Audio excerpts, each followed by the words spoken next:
So we've come to the end of the work now, and we're just living in the space, and I've moved furniture back in, and I was thrilled when I turned up and the rooms were empty and it had a kind of art gallery feel, and I did question whether I'd move anything back in. It was really nice just to have all this space.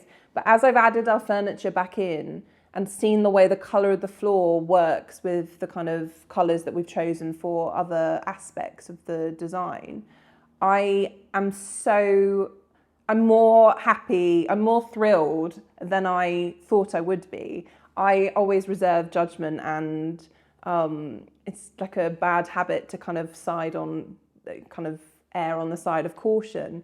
But the tone of the floor and the way it lifts the other details within the rooms, I wasn't prepared for that. I knew the floor would look beautiful and it wouldn't look damaged anymore, and it wouldn't be orangey, reddy like it had been for so many years.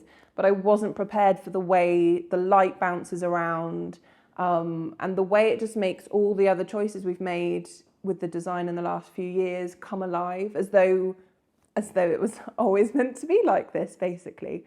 So I couldn't be more thrilled with how it's turned out.